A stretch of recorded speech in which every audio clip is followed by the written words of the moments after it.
ইতিকাফ করা অবস্থায় মসজিদ থেকে বের হওয়া যাবে না। শুধু কিছু কাজে বের হওয়া যাবে।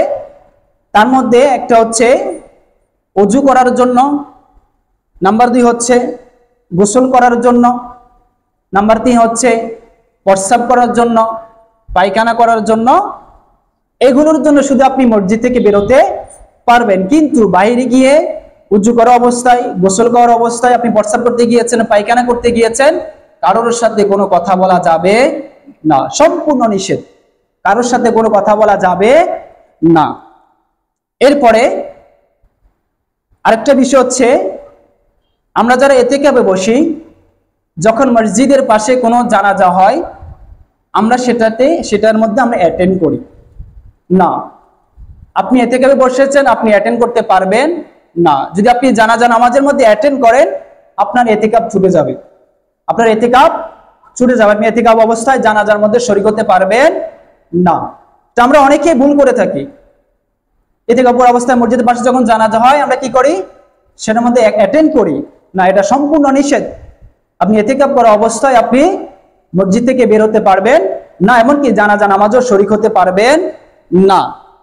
এরপরে আমরা কি করি? ইতিকাফ করা অবস্থায় মসজিদের ভিতরে যদি কোনো মুসল্লি আসে, আমরা তার সাথে গল্প শুরু করে দিই, তার সাথে আমরা দুনিয়াবি আলাপ করা শুরু করে দিই মসজিদের ভিতরে। ইতিকাফ করা অবস্থায় এই দুনিয়াবি আলাপ, যে কোনো আলাপ আপনি বাইরের মানুষের সাথে আলাপ করতে পারবেন না। আপনার মসজিদে ইতিকাফ করা অবস্থা আপনার কাজ হচ্ছে আপনি কোরআন তেলাওয়াত করবেন, জিকির আজকার করবেন, নামাজ পড়েন, ইবাদত করবেন, তাজবিদ তালি পাঠ করবেন, এমনকি ইসলামিক বইমালা, নবীদের জীবনী বা যে কোনো ইসলামিক বইমালা আছে, বইগুলো কিনে আপনি মসজিদের ভিতরে পড়বেন, সময় কাটাবেন ইবাদতের মাধ্যমে।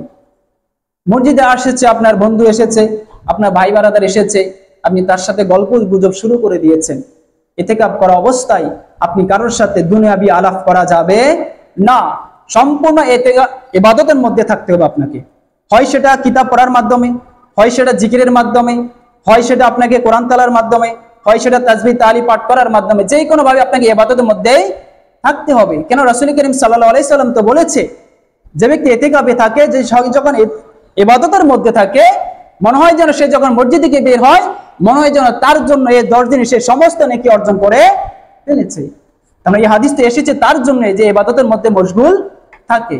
আর 2টি হজ, এমনকি 2টি উমরা, তার জারথানি কোনো কথা না।